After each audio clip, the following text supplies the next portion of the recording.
Alright.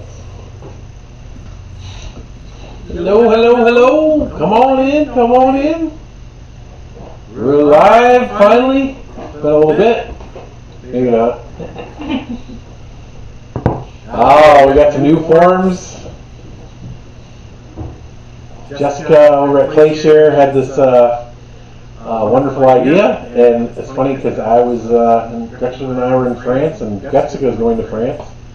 So these are like French, traditional, fun little, I'm calling them croissant plates.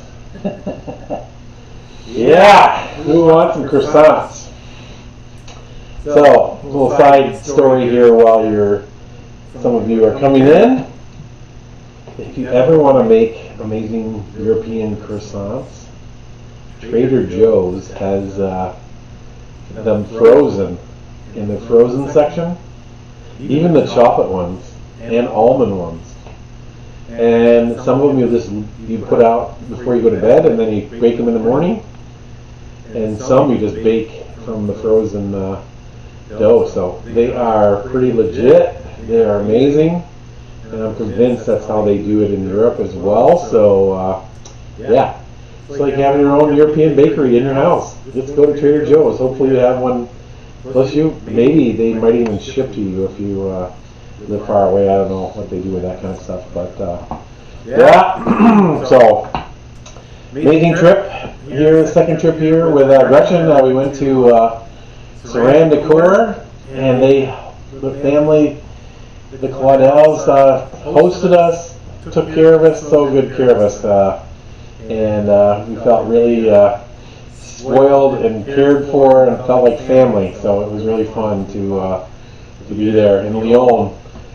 And then we took a train to SIO2, and also they took good care of us. They put us up in a hotel for a couple nights, right close to their factory, which is in this mountain range. I can't say the name very well, so it's almost like French, but it's this really popular mountain range. A lot of climbers go there. So the hotel was like just at the base of the mountain, pretty much, and so we had this amazing view, and we were really close to be shuttled back and forth to the factory. So. Yeah, it's very well known, one of probably the best clay mixing facilities in the world, I would come close to saying. Yeah, it's all kind of machine run, and they just celebrated their 150th year, so they kind of know what they're doing with clay. And there's lots of clay in their area, red clay, and as well too. But I learned they get all their clay from all different mines. They don't own their own mine, so they're in the mixing business, not in the mining business apparently. So yeah, but great people there, Raphael and Mary Carmen and Thomas and their crew felt very hosted. They took us out for dinner.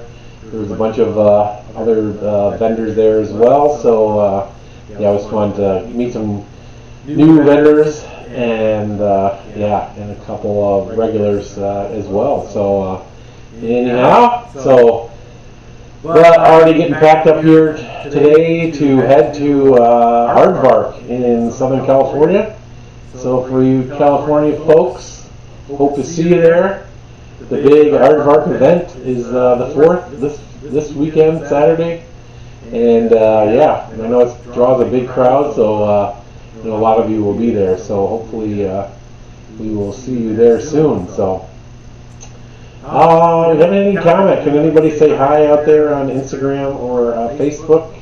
Or, oh, there we go. Perfect. Alicia, perfect timing. Oh, our echoing tunnel. Uh-oh. Hopefully that's, we've had that a little lately.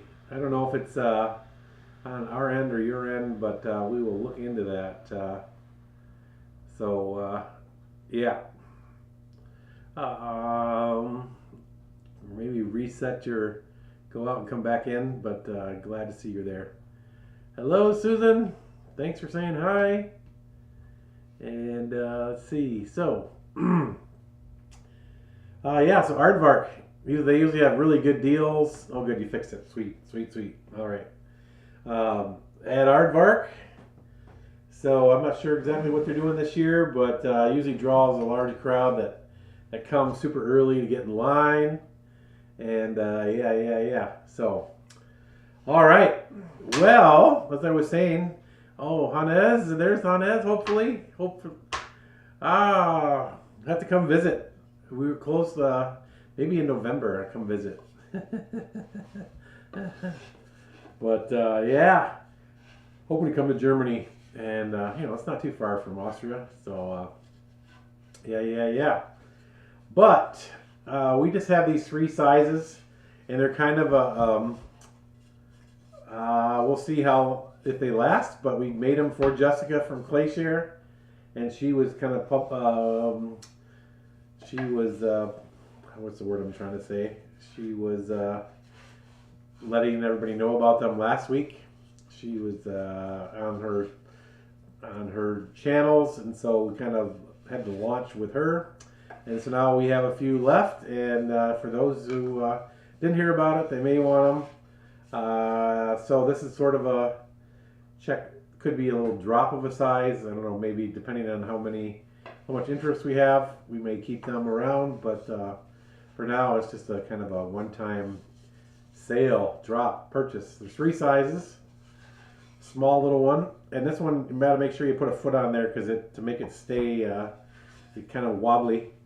And then there's 2 other sizes. So great little dessert plates, hosting plates, fun little yeah. So I call them croissant plates. So yeah, so let's get to it. I haven't made much here lately, so let's hopefully I forgot if I have all the tools I need. I think I do here. But yeah, so we want to make sure we're compressing the slab, a couple directions, packing those clay particles together. Even though the slab roller compressed them once, we gotta make sure that they're gonna hold their shape, right? So I think these plates are part of the RD2 series. They have this nice smooth transition edge, and so it's really nice for using decals, or not decals, transfers. So I'm going to see if I have something available here. Oh yeah, I like these strawberry ones here.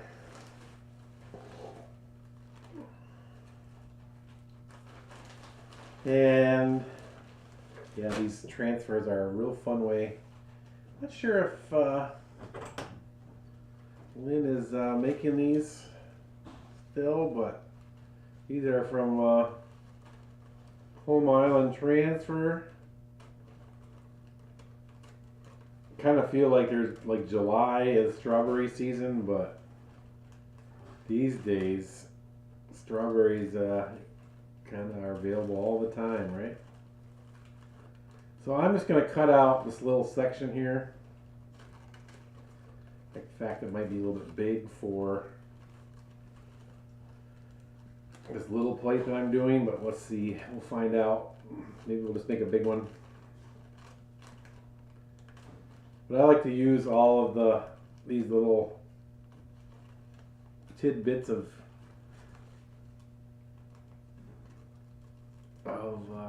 transfers.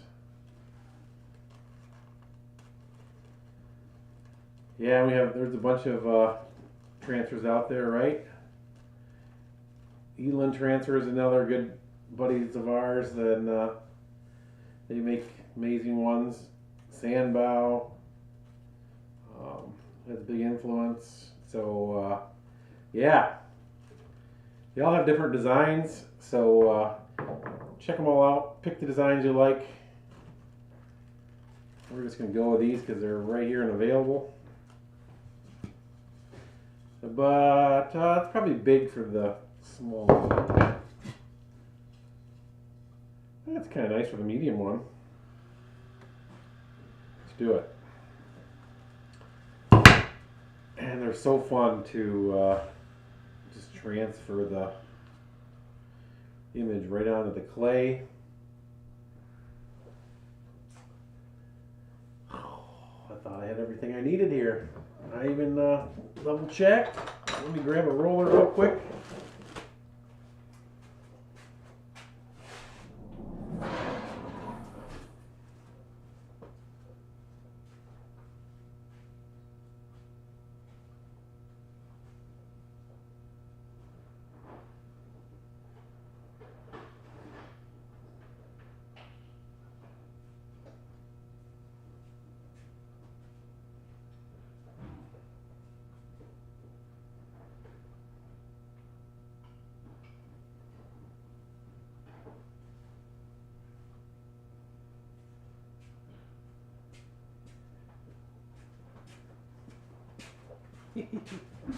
Still a little disoriented from being gone so much here.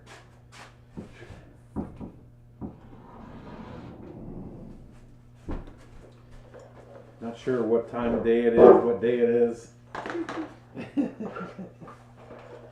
So,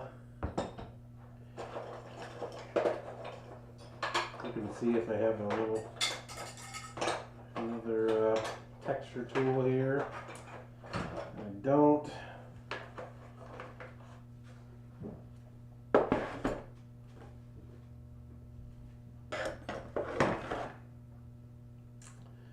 But these pony rollers, that's what I was looking for.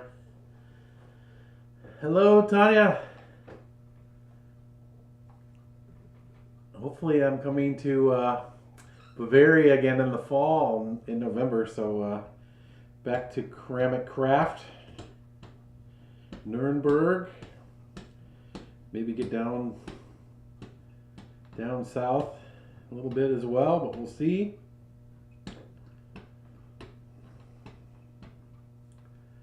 Hi, Sue in Ontario. Susan.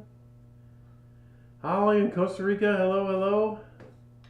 Thanks all for saying hi.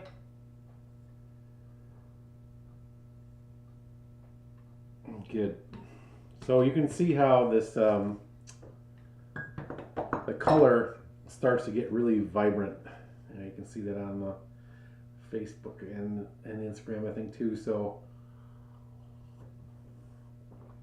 yeah, it's a good way, and I really like to just leave that on there. That will just ensure the paper is really flexible, so it'll ensure that I don't have any transfer back onto my form, and get as much of that material as possible.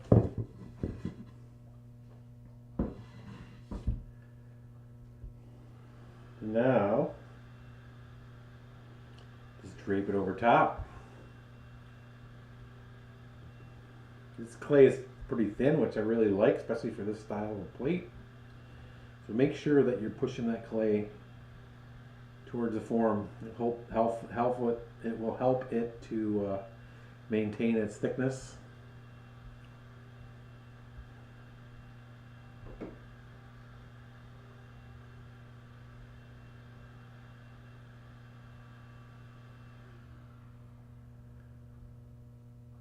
How's everybody's weather? It's pretty magical here in Michigan. It was like 80 degrees on Tuesday. Today it's like low 70s, mid 70s, I think. So now I'm going to take a small little yellow rib here and compress again. Just making sure those clay particles are going to hold their position. So certain clay bodies, the particles are finer, and so you want to give them extra attention. Make sure it's really compressed nicely. B-mix is probably an example, porcelains, and so we really got to make sure. I'd almost even let this set up for a little bit, and then come back again with your rib and press it again, just to ensure that all these particles are packed well together. We haven't really talked about that in the past, actually. That's a new one.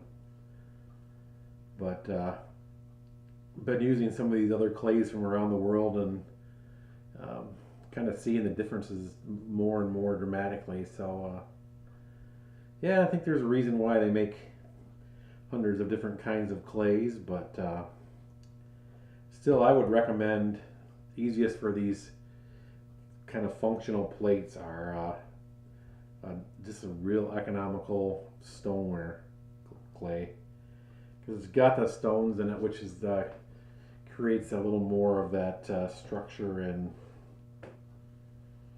yeah.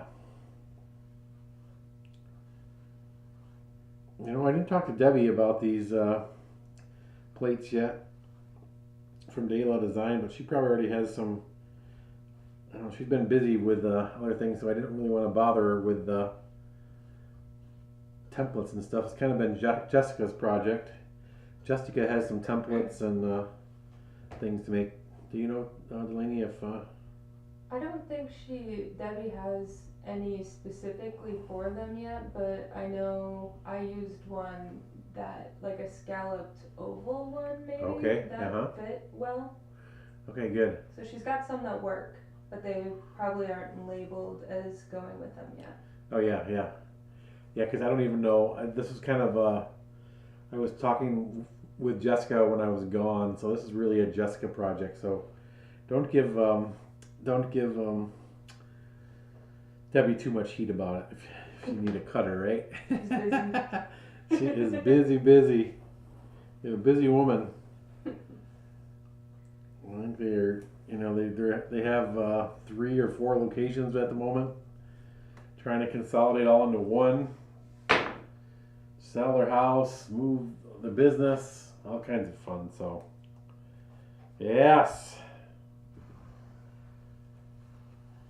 I think most of you know about these this foot maker, but this is just a little corn skewer turned foot maker, and I think these are real critical plates to use. Have a foot. Try to remove the unwanted clay first. That way it doesn't distort the wanted angle on the strip of clay.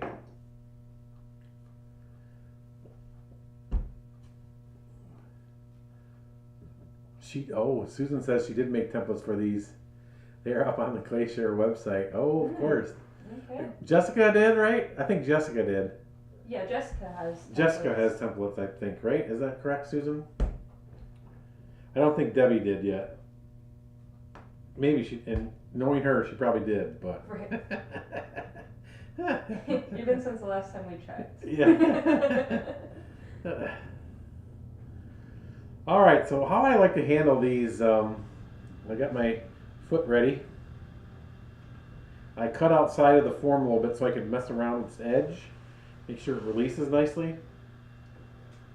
Then I like to take this wire cutter. This particular one is made by Dirty Girls, my good buddy Link and crew. Leah, probably mainly Leah. My good buddies, and they make these really amazing tools. They are a little pricey, but they are handcrafted, handmade, stained, printed. So they're worth it. So what I want to do is cut that edge really close. So then now I can come back with a compass. It's really difficult to see where the edges are to make a foot. So just a simple compass, make sure the point's out, and then I can follow this edge. Just switch over to the other end here, because we really just need a general idea. It's kind of tricky to go around. You got to kind of go around that edge just right. So what I do is just go along the flat edges, and you can see how it makes this nice diamond shape. So now I am going add on. Well, maybe one strip is going to be enough. I tried to cut a little bit of an angle.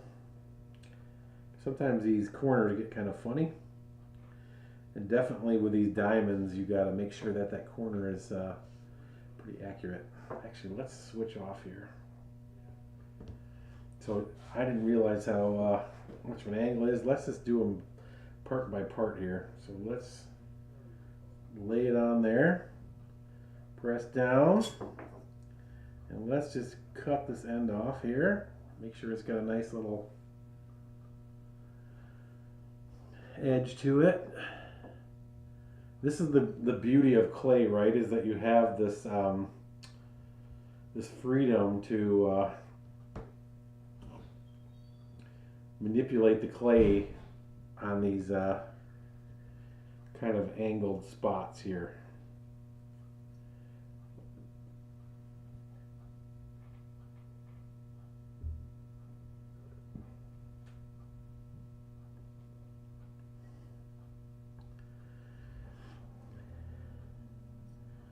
And the critical thing we're going for is evenness. And typically you don't have to worry about it too much, but these kind of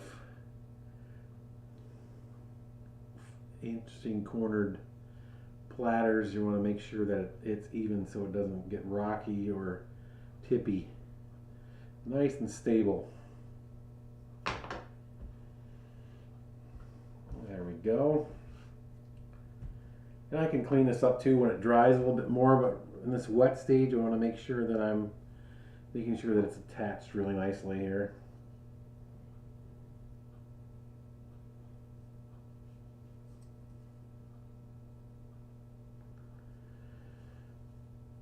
Again, I was using some well, the sun is hot in Barcelona, and I was making some pieces outside with kind of red terracotta clay, kind of their traditional clay, and it was interesting to use the clay. It was really beautiful clay, but one piece that I made, I probably needed a little more attention to because the foot seemed to dry faster than the body, and so I decided to smash them, but when I went to kind of pull them apart, the foot just fell right off. So yeah, so it's there could be some cases when you want to flip and score with different clays. Let's see. Oh, you got some. Oh, Tanya, I'll have to translate that. I think something about you being at Ceramic Craft. So yeah, hopefully we'll see you there. Measure for is there a downloadable list how to measure for the different forms? You know, actually, that I think your question, I now know how to answer those types of questions. It's you really don't want to pre-cut the slab. I'm thinking what you're saying, but if that's the case, I would wait to cut on the outside edge. Then you just follow this edge, so then it's really nice and easy. Maybe you're asking about this compass and the measurement here. Well, it is about approximately 5 centimeters or 2 inches. So basically what you could really do is prior to this, I think you're maybe asking about this, so let's try this. So it's even not thinking about measurement, and maybe you give a little more width is better. But you really could just take your compass when there's no clay on there and put the bottom to the edge to see where the edge where you want it to come out to be. And so then you can lock it in place, and that will be your measurement. So maybe slightly over 2 inches for this one, because we add on the clay. It's going to be that as well. The other factor too that I kind of just go by 2 inches is then I put the foot on the inside of the line, and so then that will Okay, yeah, set the foot. Okay, yeah, okay, exactly. Yep. So yeah, so then this will then create the inside of the line of where to put the foot. So you can kind of adjust. The main thing is to be consistent, and that's why I'm using this little tool with a gauge on it, is that it has a consistent measurement. And if you have an outside edge, sometimes I like to leave an outside edge. I would still press my finger down where there's like a little bit of a ridge there, and then just follow that ridge to get that measurement. So theoretically, it's 2 inches, 5 centimeters, but really, you just want to you can kind of measure on here just without the clay on there first to get your measurement. And then it should be the same for all RD2s. The 2 refers to the 2 inches, or I was joking in Europe that we should call them RD5s for RD 5 centimeters. So yeah. All right, great. Thanks for your question. Okay, yeah, Jessica did 2 different styles of templates. Yes. Yeah, so I think that's also what Jessica is having fun with is making templates to go with them too. So yeah, I think we'll see a lot more of them from Jessica. So yes, good fun. Croissant plates. I have a hard time with names, and Jessica has she's great at it. She's got a good fancy name. Revere, what are they? Yeah, Ravier, I don't know. Yes, yeah. And so we're calling them diamonds just temporarily, maybe permanently, with her description or her names in the description. But I think I'm just going to call them croissant plates because that's what I want to think about, and that's what I wish I had designated plates for. So, all right, let's make another one here. These RD2s are also really nice for adding texture, and more really, I think, as an inlay. So you could, I don't know if you're familiar with inlay, but the Koreans do it really well. They usually stamp. A fun pattern to follow is, shoot, no, I'm drawing a blank. Klinola. Klineola.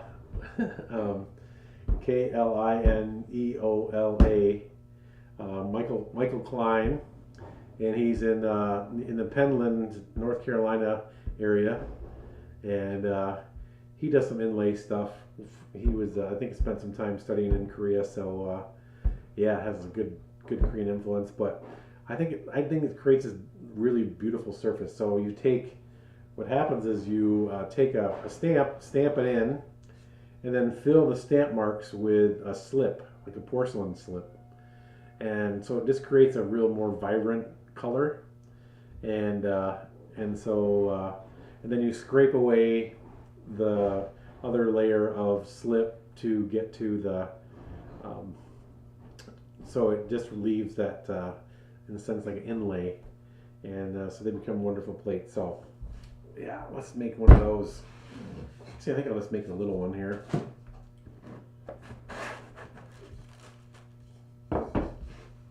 Anybody out there coming to Aardvark? Let me know.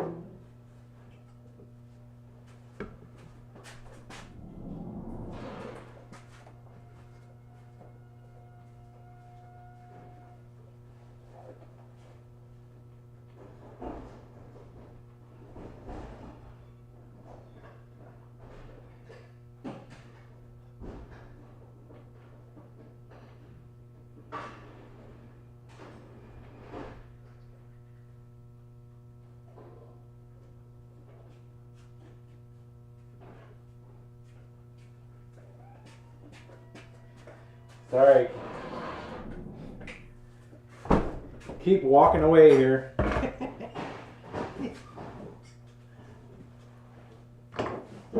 Found some treasures. love these little, ooh yeah, let's use this one. Little roller stamps. They have really nice inlay options. MKM. Good crew over there in Wisconsin. We're thinking about carrying some here. I've been wanting to for a while. I haven't pulled the trigger. Adding some to our inventory, some of the MKM tools. So many options, so kind of maybe curating some of the different stamps that I think are really nice. So we'll see if that pull that off before Christmas season here.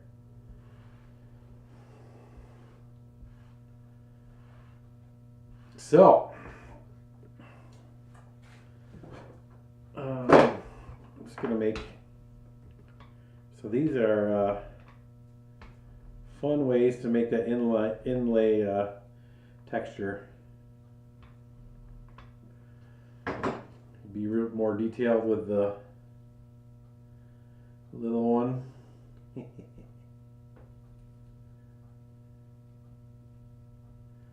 Yeah, just had some fun. This really kind of kicks your Emerald Lagasse, like I say, kicks it up a notch.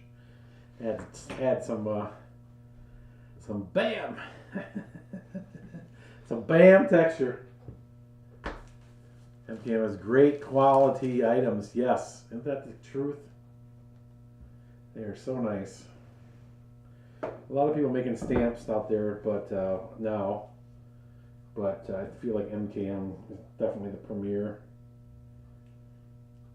ones. So now I'm just going to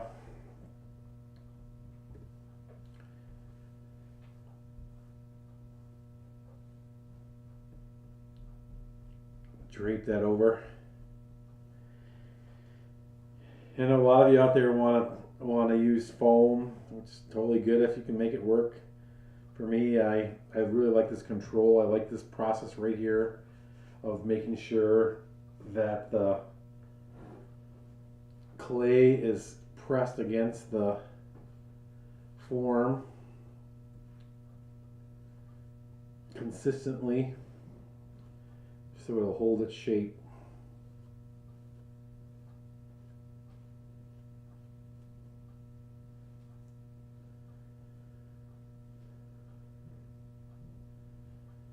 Nobody's coming to Aardvark, huh?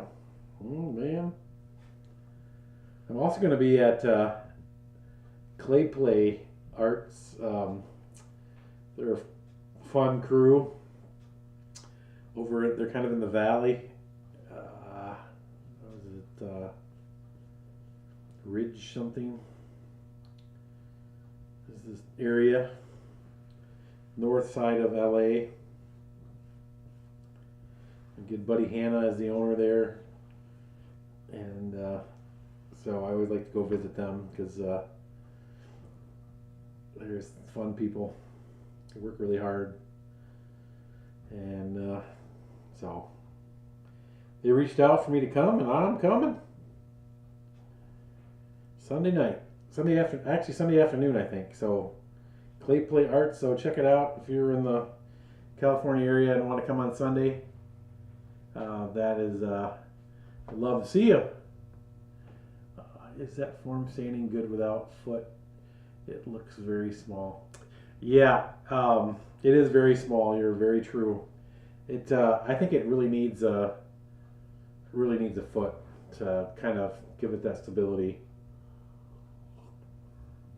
And you may even want to kind of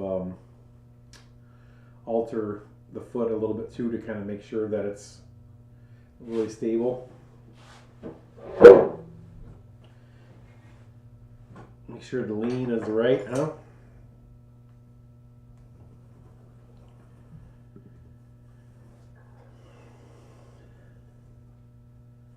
So this time I'm not going to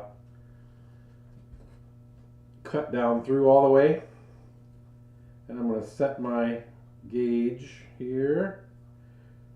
A little over 2 inches, and see I can just glide along the groove in the clay. Make it a little taller.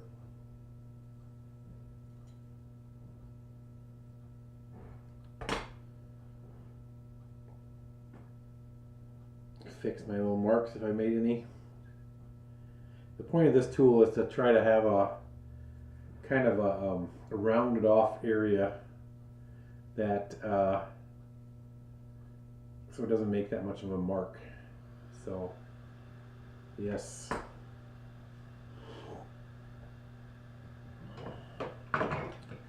So nice wide foot. I might even on this little one go outside of my line a little bit.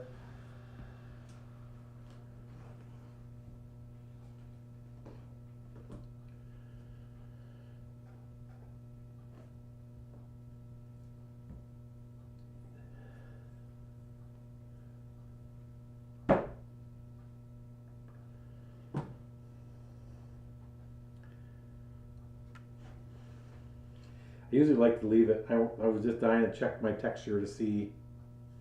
Texture was it's pretty close to the edge, so that's good.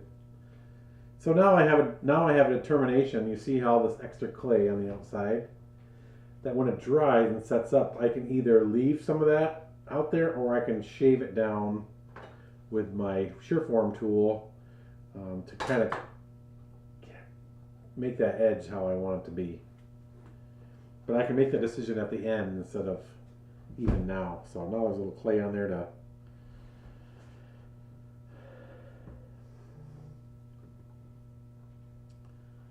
so I might even go on the outside of this I'm going to make a diamond shape.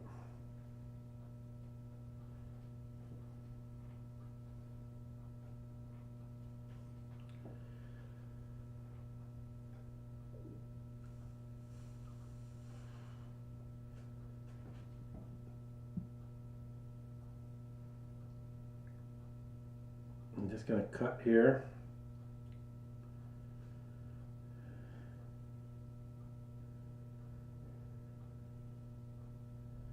Kind of an angle.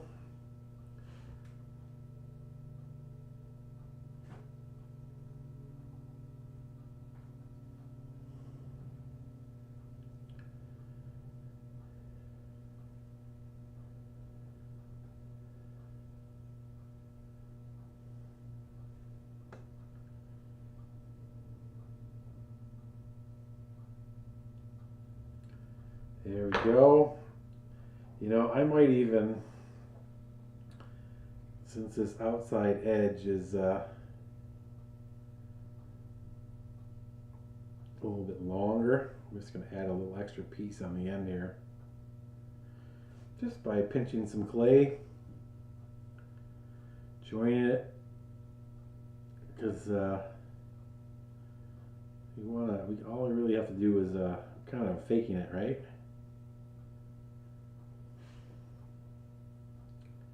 It's like making a cement wall. You just add some cement in there and then at the end smooth it out.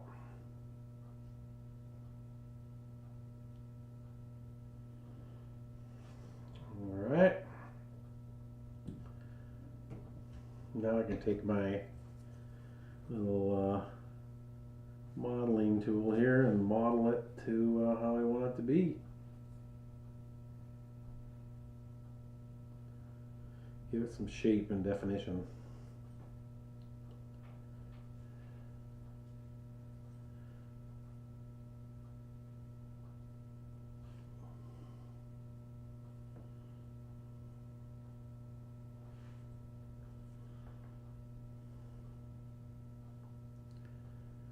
Making sure I'm pressing this clay right on down to the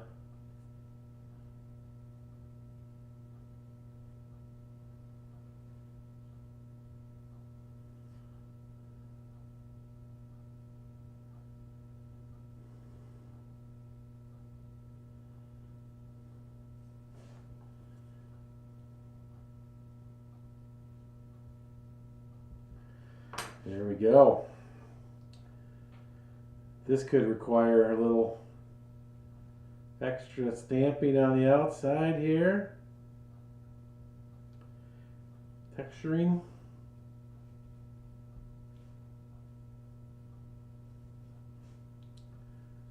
I like how these tools work. You can pretty much go up and down and it lands back in the same spot.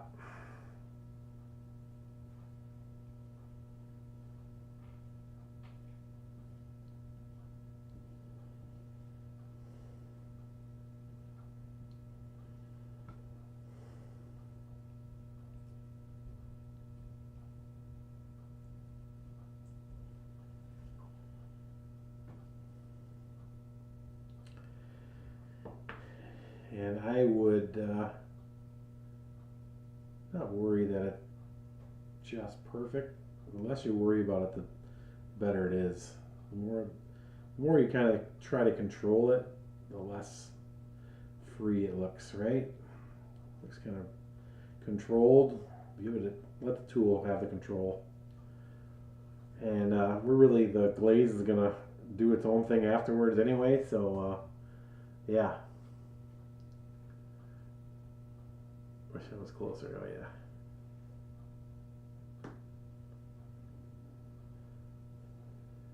So.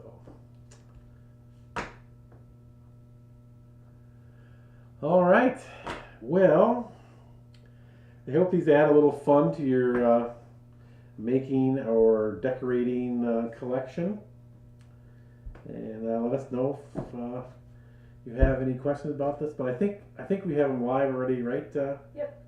There's a live. We're going to give 20% off again for initial purchase of these, kind of help cover some of the shipping cost. And so, yeah. So they'll be up for sale for this throughout the weekend. And yeah, hopefully you take advantage of that. So anybody else have any other questions about any other things on your mind? I am going to be around town here for after this weekend anyway. And I'm going to Aardvark, which is probably the biggest event of the year for distributors.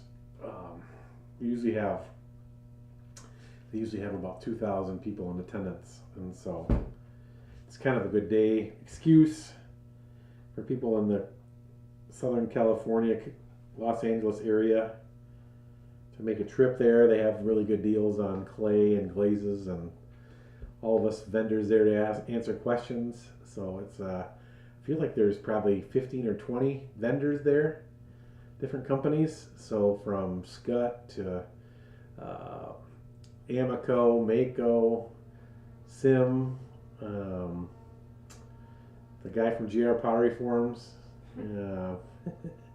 Dolan, Sue Dolan is going to be there. That's reason enough. If you can't get your hands on Dolan tools you want, this is your opportunity. So yeah. So anyhow, it's good to be back. Oh, thanks, Lisa. Yeah, it's good to be home, and but it's amazing. I love to experience the differences. You know, we're all in the end the same, but how we get there is just slightly different. So I just love to have those visuals of how that is. But yeah, and unfortunately we had enough time to get a feel and taste for sure of the culture that we were at. But and I always love it that we get to be hosted, so we get this kind of curated picture of the cities that we visited and restaurants, their favorites. So yeah, really we only had one day to ourselves, Gretchen and I, and yeah, so it was an amazing trip. So anyway, that's enough about me. It's all about you here. So definitely let us know if you have questions or anything we can do. Oh yeah, we did have a sangria, or Gretchen did anyway. I was going to, but for some reason wine has been bothering me, so I just had a beer. But yeah, good times, good places. All right, everybody. Well, thanks for joining in. And again, reach out if you have any questions. We'd love to help. Take care.